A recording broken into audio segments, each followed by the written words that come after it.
Hi Earth Angels! Kamusta? Welcome back to Pinay Angel Tarot. This reading is a love message for no specific sign. Para po ito sa kahit anumang zodiac sign. General love reading. So, maaaring mag-resonate o hindi. Pero pag nag-resonate, comment nyo para alam ko. Kumusta kayo guys? Comment present para alam ko nanonood kayo. So, tingnan muna natin yung unang mga mensahe para sa'yo. Okay, ang moon card mo, nothing is yet set in stone, mutable moon. Pakaramdam mo ngayon, hindi mo alam kung anong susunod. Although meron ng something dito sa connection na to. Pero wala pang mga final na mga decision. Emotions are running high, super moon. Oh my gosh, ang intense nitong connection na to. Intense yung nafe-feel mo ngayon. I feel na there is fertility and abundance kasi may super moon ka. So, marami kang pwedeng ma-achieve. I feel like it's a good time for manifestation para sa'yo. Kasi napakalakas ng energy dito. Okay? Kaya i-manifest nyo na kung ano man ang gusto nyo mangyari. Okay? Kasi nakikinig si universe. Nakikinig si God. Next card mo is union. Wow. And attraction. Possible soulmate or twin mo ito, twin flame mo to, or kung hindi man, malalim yung connection ninyong dalawa at na-attract kayo sa isa't isa. The union of divine soul counterparts is a miraculous event that begins when you least expect it. Parang hindi mo in-expect to, pero kusa na lang dumating sa buhay mo itong taong to. And divine soul counterpart attraction transcends superficiality. So, twin mo nga or soulmate mo nga kasi parang feeling mo parang hindi totoo eh. Pero, nasa buhay mo yung taong yan. So, parang alam mo yung feeling na hindi mo in-expect na magkakaroon ka ng ganyan sa buhay mo. So, ganun yung energies dito. Okay. Grabe ah. Unang mga mensahe pa lang napakalalim na. So, tingnan naman natin from the tarot. Okay. Ace of Pentacles, new beginning, upgrade. Para may chance kayo or opportunity para magsimula ulit. You are taking a risk. Nandun yung feeling na nagtatanong ka kung tama ba itong ginagawa mo. Pero may pentacle ka dito. Ayan, merong star at may ayan, yan na nga yung symbol ng pentacle. It means na balance ka ngayon yung mga elements mo. At yung risk na gagawin mo is magiging magiging successful naman. Hindi lang maalis talaga yung konting fear kasi simula pa lang, 'di ba? Next card mo, the Devil. So attraction to guys, Page of Wands or attachment. Siguro na obsessed ka na sa taong yan, ibang-iba yung nararamdaman mo. Parang ikaw na mismo nagtataka ka sa sarili mo kung bakit ka nakakaramdam ng ganito. Page of Wands. Ibig sabihin, may nag-iba sa'yo. Yun na nga, yung attraction na yan. Siguro lumalalim na yung connection na to or yung nararamdaman nyo. So, Queen of Wands in the universe. Bago yung energy mo dito, may bago kang offer sa kanya for another cycle.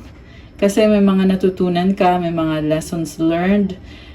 Binago mo yung sarili mo eh. Si Queen of Wands is also very attractive. Kaya makukuha mo naman kung anong gusto mo as long as gawin mo yung part mo. Mukhang nag-adjust ka sa kanya. Inayos mo yung sarili mo. Ang lakas ng confidence mo. Okay. Umulit lang ata yung sinabi ko na. Okay. Sa bottom of the deck, Knight of Swords. Mabilis na energy. The Hanged Woman. King of Swords. I feel like merong decision or sacrifice na kailangan gawin kasi andito yung Hanged Woman eh. So, pinag-iisipan mo ano bang pwede kong gawin, ano bang priority ko sa ngayon. Parang binabalikan mo yung mga ginawa mo eh. Yung mga actions na ginawa mo. Tinitingnan mo kung tama ba yung mga naging decision mo. And you are very logical about the situation. Pinag-aaralan mo talaga. Okay. So, Ano pa bang susunod dito sa connection na to? Okay, very strong ka ngayon. Okay, the Fool, taking a risk ulit, and the Death card. 10 of Cups, Queen of Swords. Oh my gosh. Alam nyo guys, may nagbago sa'yo, pero nag-risk ka ulit. Baka ikaw ay Scorpio or yan yung energy ng person mo. Malakas din dito ang water sign, Cancer, Pisces, Scorpio, air sign, Gemini, Libra, Aquarius. Ang nakita ko nangyari dito is, dati na kayong naghiwalay, pero pinili mong bumalik ulit. Pero this time may nag-iba sa'yo at ang dami mong natutunan. Kaya parang yung person mo nalilito din tuloy kung ano ba, totoo ba tong pinapakita sa akin ng person ko? Mahal ba niya talaga ako? Kasi bakit parang may nag-iba sa kanya? Dati hindi naman siya ganyan. Ngayon bakit ganito na yung mga nakikita ko? So may mga signs. Okay, next card, Knight of Wands. Parang pabalik-balik ka dito. Ang laki kasi ng goal mo para sa inyo, pero hindi ka sure kung tatanggapin ba ako or i-reject ba ako ng person ko. 8 of Pentacles. Inaayos mo yung sarili mo para lalong lumakas yung confidence mo. And tinatry mo yung best mo. Andun yung feeling na kailangan mong unti-untiin kasi parang hindi ka ganun ka-sure sa sarili mo eh. Para sa totoo lang, you are doing the work. You're working on yourself. Yung iba naman nakafocus sa career at finances nyo kasi alam nyo na pag maayos yung finances nyo, magiging maayos din itong love life nyo. The Chariot. Wow, palaban ka. So, don't doubt yourself. I feel like yan yung mensahe na kailangan mo marinig sa ngayon. Binabalanse mo eh, kaya andun yung nagsastruggle ka, nape-pressure ka, kaya mo namang balansehin. So, wag matakot. 4 of Wands. Wow. Commitment. And may nakita ko dito na mag-offer ka sa kanya ng bagong simula, ng stability, ng commitment. The Moon. Yung iba sa inyo guys, ando na yung offer pero ayaw nyo pang sabihin or tinatago nyo or sinisikreto nyo. Kasi parang gusto mo lang naman siguraduhin na hindi ka masasaktan. So yan yung pumipigil sa'yo eh. Kasi kaya mo, committed ka talaga, lumalaban ka talaga. Pero itong Moon na ito yung sa loob-loob mo eh, yung mga inner na emosyon mo na sinasabi sa'yo, sandali lang, pag-isipan mo muna mabuti yan. Kasi baka mamaya, ikaw lang yung may gusto, siya hindi naman gusto. Kaya nagkikreate tuloy ng confusion sa'yo, nalilito ka dito. Okay, paano naman tatanggapin ng person mo itong offer na to? Yan yung tanong, di ba? Okay. 2 of Wands. Uy, waiting. Nagsistock sa'yo itong person na to. Page of Swords. Ayan, heavy stalking. Pinag-aaralan ka niya at inobserbahan. Wala pa siyang action na ginagawa. Pero, okay, the Magician, the High Priestess. Medyo manipulative yung nakikita ko sa kanya. Hindi lang medyo. Parang super. Pero, gusto ka din niya. Kaya niya ginagawa yan. Sinustock ka niya. At ginagamit niya yung impormasyon na yon para ihanda niya yung sarili niya. Parang feeling niya kasi ready na siya pero kailangan pa niyang alam mo yun, kailangan pa niyang buuin yung plano niya. Meron siyang curtain dito sa likod niya. Ibig sabihin kasi ng curtain na yan, andun nakatago yung mga effort na ginagawa niya para mag-invest sa connection ninyo. And meron din siyang balancing. May pillars dito na black and white. Kagaya kanina nung lumabas na Chariot na mayroong horses na black and white din. So, ikaw yung mas malakas ang loob dito. Ito namang person mo, nasa sa kanya na lahat ng tools, pero andun yung feeling na parang natataranta siya. Parang kinu-question niya yung sarili niya kung totoo bang ready na siya, totoo bang kaya niya. At mukhang pinipili niyang manahimik. And malakas din ang intuition ng taong to. Yung nga lang nakikita ko sa kanya medyo manipulative in a way na ayaw niya sabihin yung mga iniisip niya, yung mga ginagawa niya, yung mga plano niya. So, siguro, ikaw nalilito ka rin. Actually, pareho lang kayo, you are mirroring each other. Possible nga na twin mo tong taong to kasi pareho kayo ng mga iniisip at nararamdaman. So, comment kayo dyan yung mga resonate, yung mga may twin flame na kadil ninyo ngayon kasi Napaka-strong ng energies na yan dito sa reading natin today, guys. Okay. Kuha tayo ng next card. Ano bang susunod? Seven of Wands. Setting boundaries, nakafocus, and nagsisimula siya sa sarili niya muna. Kumbaga, isip niya na paano ko mapapatunayan sarili ko sa'yo kung ako nga mismo hindi ko pa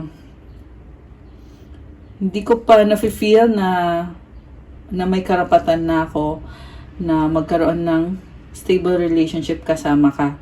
So, medyo feeling niya unworthy siya. Okay, actually, sa'yo kanina, lumabas din, sa side mo kanina, may ganito ring lumabas na energies. Nakakatuwa kasi twin flame journey yung nasagap natin today, guys. Twin flame or soulmate, okay? So, 3 of Wands and the 2 of Swords. Waiting, merong doubts, merong fears. Parang feeling nyo dito baka mali yung iniisip nyo. Pero at the same time, alam mo din naman na tama ka. Alam mo din naman na mahal yung isa't isa, pero dinadoubt mo yung sarili mo. Oh, wow, 11-11. Oh my gosh, guys! Ayan na angel numbers. So, 11-11, it really symbolizes twin flame or soulmate. Okay, anong outcome dito? Diretso na tayo sa outcome kasi alam naman na natin, straight to the point naman yung mga cards dito sa reading. Anong outcome? Oh my gosh! Guys, the Lovers!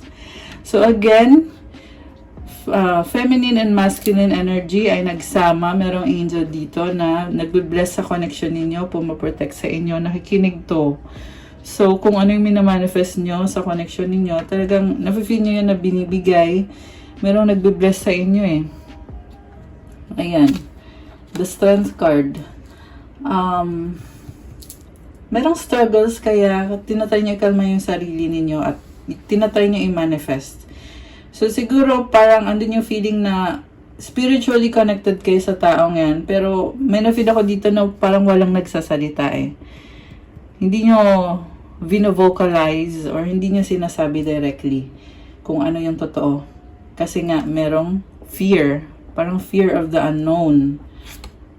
4 of Cups. Kaya nagkakos ng lungkot or boredom. Parang inisip nyo, ang boring naman ito. Wala bang magsasalita dito? Parang ganun yung pakiramdam. Kasi nga, ang lalim ng connection, parang hindi nyo mag-grasp kung ano ba tong nangyayari dito. Kaya nabuboard tuloy. 10 of Wands. Nagmamadali ka na. The Wheel of Fortune.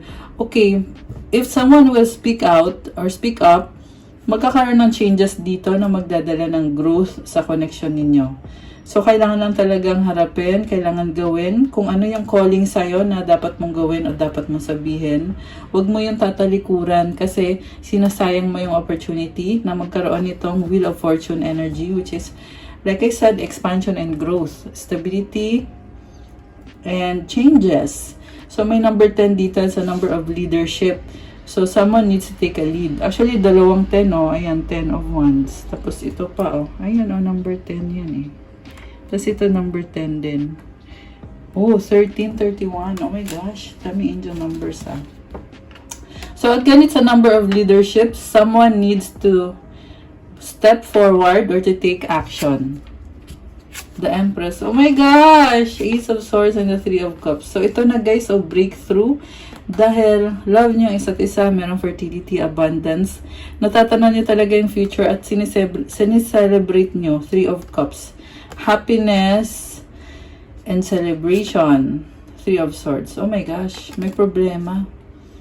So, may na-feel ako dito na nagsiselos, guys. Ang daming number 3 eh. Yung pagsiselos kasi, more on na sa isip. Andito din yung Ace of Swords, which is, yan yung isip mo na nagsasabi sa'yo. So, ang tanong, pipiliin mo ba i-entertain yung negative thinking na yan? Or i-embrace mo ba itong malalim na connection na to? Kasi, nagkukos kasi ng problem itong iniisip. Ayan, kung sino man ang tinamaan dito, comment kayo. Kung sino naman itong nagsiselos dito. Sa totoo lang, sobrang mong mahal yung taong yan. Kaso lang yung mga pumapasok sa isip mo, ayun oh, nagkukos ng problem. Merong pagsiselos, merong insecurity. So, sinasayang mo yung magandang energy dahil lang sa nafe-feel mo na insecure ka. Meron kasing mga dito sa nasagap natin, meron iba sa inyo guys na okay na sana, kaya lang sinasabotahe ng pag-iisip ninyo. So, remember guys na kung anong iniisip mo, reality din yun eh. Kaya, piliin mong maging positibo at maganda yung reality mo. Hindi yung ikaw pa mismo maglalagay ng problema dyan dahil sa pag-iisip mo, 'di ba? Kasi sayang, nanghihinay. Ako yung nanghihinayan dito sa mga ganyan. Okay.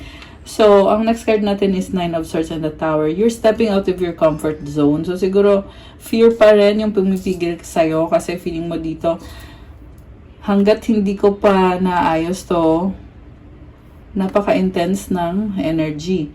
So, Tower is about change. Parang sinasabi lang naman sa'yo dito na harapin mo yung fear mo, step out of your comfort zone para finally matapos mo na yan. 'Di ba? Once and for all, magkaroon ng completion dito.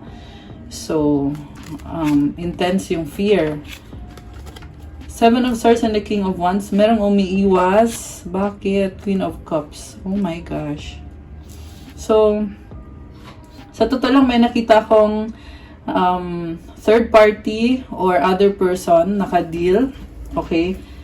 Kung sino man yung other person na yan, parang tinatago eh. And Queen of Cups. Okay? Parang nag-i-enjoy. Okay, mukhang connected pa dyan, yan doon sa mga nagsiselos. Pero hindi yan applicable sa lahat. Okay? Kaya maganda pa rin talaga yung meron kang private reading in case na sa'yo nga nag-resonate ito. Para malaman mo kung alin dyan yung para sa'yo at hindi para sa'yo. And anyway, okay. Ano pa ang energies? Okay, sino naman yung lumabas na yan? Six of Wands, okay. Kailangan niyang makisama doon eh. So, Six of Wands, the Emperor, Two of Cups. Ayun naman pala eh. Ikaw talaga yung gusto niya. Merong agreement, kasunduan. Tanggap ka naman niya eh. Mukhang meron kayong pagtatalo, kaya nagkukos ng pagsiselos kung ano-anong mga naiisip nyo na hindi maganda. Eight of Swords. So, merong sitwasyon na hindi pa napag-usapan. Okay? So, okay naman kayo, kaso lang meron pang gumugulo sa isip nyo eh, na iniisip nyo, paano naman ako? Parang medyo nagiging selfish dito. So, masculine yung energy na lumabas eh. So, kung sino man tong lalaki, masculine na energy, okay. Possible din tong Aries yung kadil mo. Iniisip niya kasi na, parang, paano ako? Iniisip niya na unfair. Kaya mataas ang pride nitong taong to. Kasi, tanggap ka naman niya, pero feeling niya lugi siya or talo siya. Kaya, umiiral yung pride. Okay. Eight of Cups. Kaya tumalikod. Seven of Pentacles. Seven of Cups. Pinili niya mag-isa pero nalilito naman siya. Okay. Hierophant. Committed naman pala siya pero lagi niyang binabalikan yung sarili niya kasi may mga bagay na unfair sa kanya sa pakiramdam niya. Okay. Pero tanggap ka naman niya eh. Okay, anong outcome dito? Grabe ang intense ng mga ganap, guys. Intense. Parang may calling kasi sa kanya eh, na dapat ganito ka. So, yun yung pinapakinggan niya. Kaya, umiiral yung pride, more on also, tinatry niya kasing ma-achieve yung pinaka-highest potential niya sa career man, sa family life, kasama na din yon, sa love life, kasama na din yon. Five of Wands, changes, competition, Four of Swords, Page of Pentacles. So, ayun, merong competition. Siguro may maraming tao sa paligid niya, pero inisip naman niya, hindi naman niya kailangan i-entertain yung mga taong yan. Kakalma na lang yung isip niya, focus sa sarili. Nine of Cups, Nine of Wands, the Sun. Wow. So, ito na nga puro sarili. Alam mo, pag nag-focus ka sa sarili mo, Kasi pareho naman kayo, ito yung pinagdadaanan nyo eh. Pag nag-focus sa sarili, magkakaroon ng happiness at ng bagong simula. You can create something new para sa sarili mo at maraming blessings doon. May na-feel din akong finances nyo na nagbo-bloom. Ayan, kulay yellow, 'di ba? So, parang color gold na siya halos. So, ayan, may blessing sa finances na nafe-feel ko dito, guys. King of Pentacles, Knight of Cups. Connected sa mga needs mo, lalo na sa financial. Ace of Wands, Eight of Wands. So, ang sabi lang dito, basta gawin mo yung best mo. Be creative kasi yung blessings mag-overflow. Eight of Wands. Ayan, napakadaming blessings. Strong ka. Justice card. Ayan, sabi dito, you are strong. Grabe. Sabi naman. Baka merong partnership. Six of Swords and the Three of Pentacles. Yung partnership na yan, magdadala ng positive vibes at ng bagong simula. Ace of Cups. So, Queen of Pentacles, Page of Cups, Knight of Pentacles. So, ito naman, guys. Exciting. Yung sa finances dito, parang sinasabi yung dito, make it exciting. Kasi feeling mo, mukhang meron kang long-term na goal eh. So, make it exciting para ma-enjoy, hindi ka ma-bored. Kasi pangarap mo naman yan at na-achieve mo na yung pangarap mo. So, i-enjoy mo lang siya. Yan ang sabi dito. Meron naman iba dito, tinatry nyo i-achieve yung long-term na pangarap ninyo para sa sarili nyo. And na-excite ka eh, kasi nisip mo na dito, wow, ano kaya mangyayari sa akin? Excited na ako na maabot ko yung mga pangarap ko. Pareho sa career at sa love life. Sobrang nakakatuwa. Nafe-feel ko dito very optimistic ng vibe. Okay. So, ano pa mga energies connected dito? Nine of Pentacles, Five of Pentacles, the Star. Patience and hard work, independence. Yan yung mga energies dito. Alam mo yung minsan yung feeling na habang nag-work ka, merong mga doubts na pumapasok sa isip mo, pero binabalikan mo pa rin yung thought na kaya ko to, malalampasan ko to, meron kang star dito, matutupad yung wish ko. Ayan, I love it. Medyo may doubt lang, 'di ba? Pero alam mo na kaya mo. So, pero kailangan nyo guys magpatuloy ha. Hindi ibig sabihin porket sinabi ko na maganda yung cards magiging pabaya. Kasi itong card na to sinasabi dito na kailangan magpatuloy. Kasi kung magiging pabaya ka na, magbabago na yung energy. Ayan. Six of Cups, Judgment, Ten of Swords, and the Temperance. Memories na bumabalik, nagkakaroon ka ng realization at nag-a-adjust ka. Parang may sinasabi intuition mo sa'yo na nagkakaroon ka ng meron kasi mga situation dito na dati sa past na nangyari, pero ngayon na-realize mo na ay kaya pala ganun yung nangyari kasi meron palang ganito na blessing. Pero tapos na yon at parang ang daming information na pumapasok ngayon. Okay. So, Ten of Pentacles. Also, kasi Cancer season ngayon, kaya ang Cancer kasi malakas ang intuition eh. Kaya everyone is affected. Lumalakas din ang intuition ng lahat. So, Ten of Pentacles, Four of Pentacles, Six of Pentacles, Two of Pentacles. Ayan, puro kaperahan lahat. Five of Cups. Merong panghihinayang dito, pero sa totoo lang sapat at marami namang pera ang nakikita ko dito. Binabalanse nyo lang. Andun yung feeling na napipressure ka, nagsastruggle ka. Kaya merong nalulungkot dito. Pero ganun talaga guys, yung pera kasi come and go. Bumabalik naman yung perang nawala. Ayan ang sabi dito. So, huwag ka daw manghinayang. Siguro, advice ko lang din, be more practical. Kasi pinaghirapan mo naman yung perang yan na meron ka ngayon. So, wag mo lang din basta-bastang ilabas kung hindi naman kinakailangan. Kasi sayang din naman. Okay. Ano mga mensahe na gustong sabihin sa'yo ng person mo? So, lately, napapansin nyo ba yung mga love reading natin? May halong finance reading. Yeah. Mahalaga talaga ang finances. So, ano mga gustong sabihin ng person mo? tumalikod, bye. Oh my gosh, may pa-bye pa eh. Okay, pero hindi naman ibig sabihin yan ay tumalikod at hindi na babalik, di ba? Secret feelings love you so much. O di ba? Bakit kailangan i-secret yung feelings?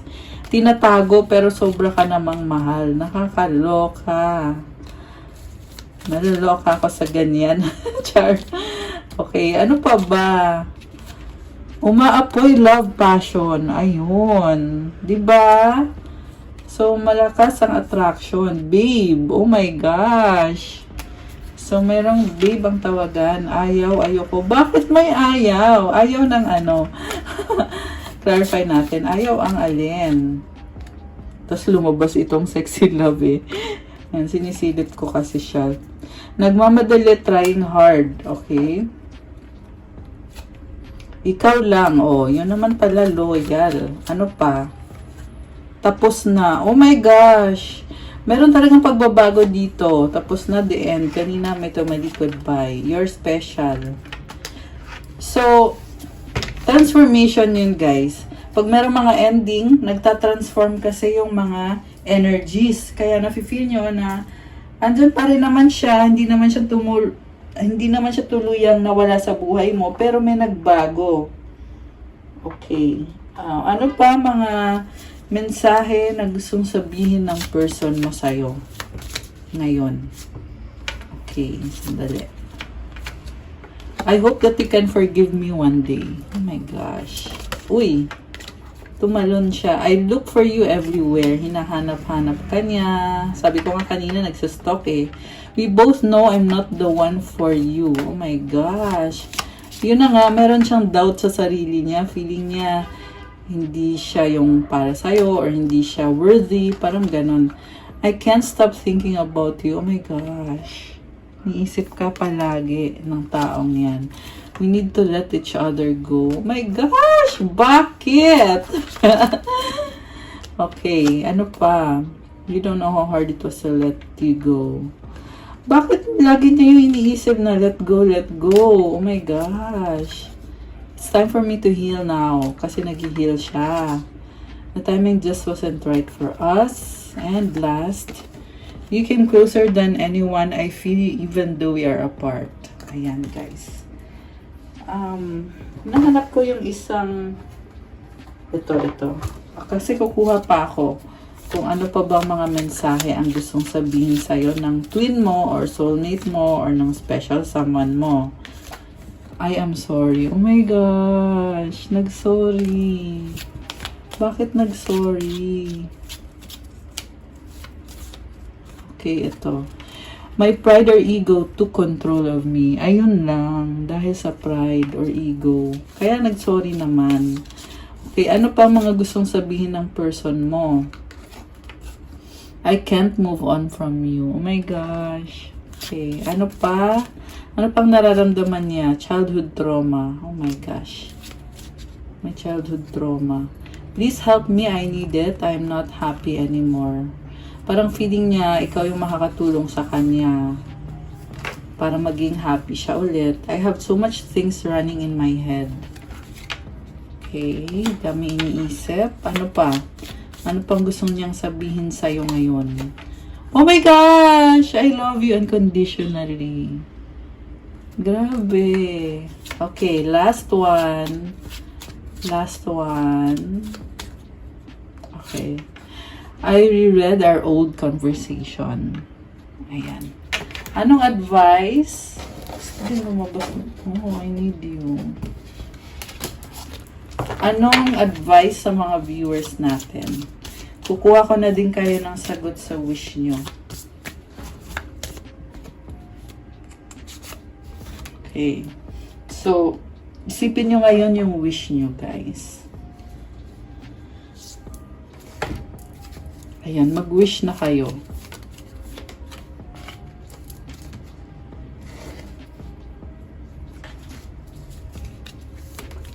Mag-wish na kayo, guys.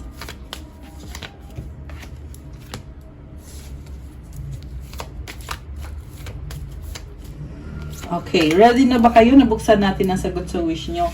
Comment ready now at bubuksan na natin ito. Comment. Ano, ready na? Okay, bubuksan ko na din agad. Ang sagot sa wish mo ay choose a new direction. Oh my gosh. At kung kailan mangyayari ang wish mo ay in the near future. So, malapit na. At ang advice para sa'yo ay improving health. Oh, wow. Okay. So, guys, sa kasamaang palad, hindi siya nag-yes, hindi din naman siya nag-no. Ang sinasabi niya is, pumili ka daw ng bagong direksyon. So, posible yan, mali yung napili mo. Kaya kailangan mo baguhin yung direksyon mo. Kasi in the near future, may dadating na blessing at possible na mag-improve yung health mo or nangyayari na ngayon na nag-improve na yung health mo. So, congrats dyan. Okay, so sa ngayon hindi siya nag-yes eh, hindi din naman siya nag-no. Ito yung mga kasagutan para sa wini-wish ninyo.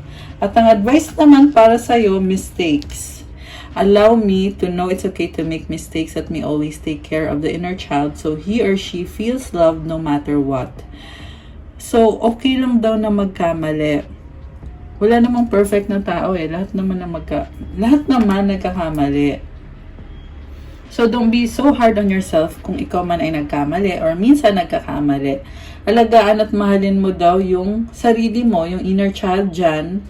Kahit ano man ang mangyari, kahit man nagkakamali ka minsan, mahalin at alagaan mo yung sarili mo.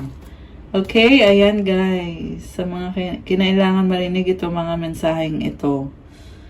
Okay, so that's all sa ating love message for today. 11:11 ulit. Oh my gosh, guys!